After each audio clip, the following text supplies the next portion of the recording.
নমস্কার, doctor Emily Banerjee, genetic counsellor Sampurna. আপনারা প্রচুর মানুষ, হুয়ের ডেটা বলছে 6 জনের মধ্যে 1 জন ইনফার্টিলিটিতে ভুগছে। এখন ইনফার্টিলিটি মানে যেমন বাচ্চা না আসা, তেমনি আবার যদি সেকেন্ডারি ইনফার্টিলিটি আমরা বলি বা জেস্টেশনাল ইনফার্টিলিটি বলছি, সেটা হচ্ছে বাচ্চা আসছে কিন্তু মিসক্যারেজ হয়ে যাচ্ছে। এই আমাদের প্রত্যেকের যাদের এরকম ঘটনা ঘটছে, সব দিক দিয়ে একটা প্রচণ্ড মন খারাপ, প্রচণ্ড খারাপ লাগা, এক তো শারীরিক কষ্ট, অসুবিধা, অর্থকরী অসুবিধা, কিন্তু মানসিক অসুবিধাটা বড্ড বেশি হয়ে যায়।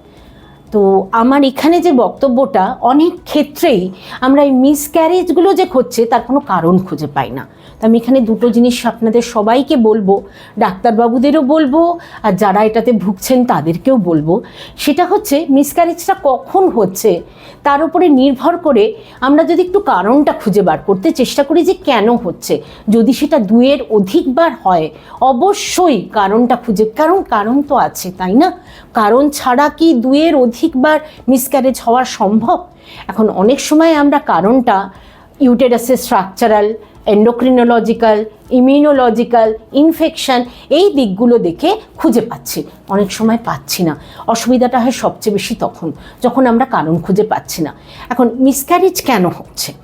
একরকম হচ্ছে যে এমব্রায়োটা যে তৈরি হচ্ছে সেখানে সমস্যা, আর এক রকম হচ্ছে এমব্রায়োটা যেখানে বসছে, অর্থাৎ আমাদের ইউটেরাসের যে এন্ডোমেট্রিয়াম, সেখানে কোনো সমস্যা। তো এই জায়গাটাকে নিয়ে ভাবতে গিয়ে আমাদের জানা দরকার, সবার আগে আমরা একটা একটা করে যদি রুল আউট করতে চেষ্টা করি এমব্রায়োতে অসুবিধা ছিল কিনা।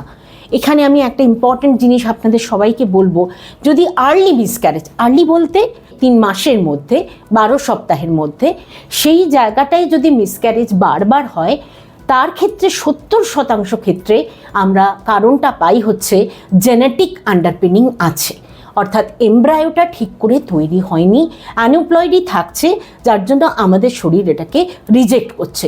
অনেক সময় আমরা ওই যে 12 সপ্তাহের পরে যে কম্বাইন স্ক্রিনিংটা, সেখানেও পৌঁছতে পারছি না প্রেগন্যান্সিটাকে নিয়ে, তার আগেই মিসক্যারেজ হয়ে যাচ্ছে।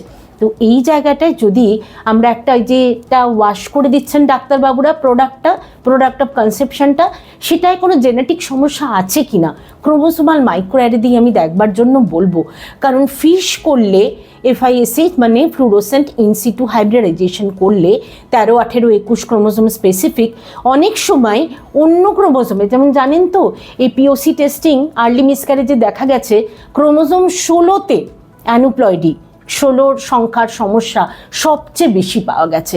তা আমরা 13, 18, 21 আর সেক্স ক্রোমোসোমের জন্য ফিশ করে কি সেটা ধরতে পারবো? আমি সবসময় বলবো low resolution chromosomal microarray for all chromosome করলে আমরা কিন্তু বুঝতে পারবো যে এমব্রায়োটা তৈরিতে সমস্যা ছিল কিনা। আর যদি মিসক্যারেজটা লেট স্টেজে হয়, পরের দিকে, সেকেন্ড ট্রাইমেস্টারের শেষে, থার্ড ট্রাইমেস্টারে, তখন অনেক সময় সমস্যাটা ক্রোমোজোমে হয় না, জিন লেভেলে হয়।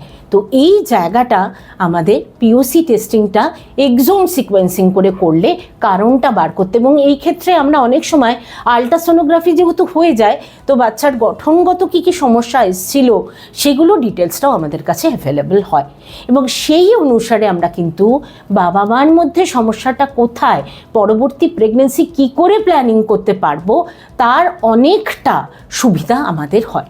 যদি অ্যানুপ্লয়েডি আসে, সেই ক্ষেত্রে আমরা কি করি? ফার্স্ট লাইন অফ ইনভেস্টিগেশন বাবা মার ক্যারিওটাইপিং। কেন? বাবা মার ক্রোমোসোমগুলোয় কি এমন আছে? তারা তো সুস্থ মানুষ। কি হয়? ট্রান্সলোকেশন ব্যালেন্সড, মানে জিনের লস হচ্ছে না, গেন হচ্ছে না। এটার মাথা থেকে খানিকটা পার্ট এসে এখানে লেগে যাচ্ছে, এটার থেকে ওখানে চলে যাচ্ছে। 13 আর 14 একটা রয়েছে ক্রোমোসোম, একটা 13-র ওপরে গিয়ে বসছে। তো এইগুলোকে আমরা বলি ব্যালেন্স ট্রান্সলোকেশন। এটা আপনার মধ্যেও থাকতে পারে, আমার মধ্যেও থাকতে পারে, এবং আমরা সুস্থ, আদারওয়াইজ কোনো প্রবলেম নেই, শুধুমাত্র প্রেগন্যান্সি ছাড়া। তো এই জায়গাগুলোতে ক্যারিওটাইপিং খুব প্রাইমারি লেভেল অফ ইনভেস্টিগেশন। আর আমি বলবো স্পার্ম DNA ফ্র্যাগমেন্টেশন, কারণ স্পার্মের DNA যেটা, সেটা ডিমের মধ্যে যাওয়ার পরে ওর সেলফ রিপেয়ার মেকানিজমটা থাকে না। তো তো সেই জায়গাটায় যদি হাইলি ফ্র্যাগমেন্টেড হয় 25%-এর ওপরে এমব্রায়োতে অ্যানুপ্লয়েডি আসার চান্সেস বেশি হয়। তো এই দুটো টেস্টিংকে অবশ্যই ইনক্লুড করা দরকার যখনই আমরা মিসক্যারেজের হিস্ট্রি পাচ্ছি। আর হয়তো সেক্ষেত্রে আমরা সলিউশনে রিচ করতে পারবো, সমস্যার সমাধান করতে পারবো। ধন্যবাদ।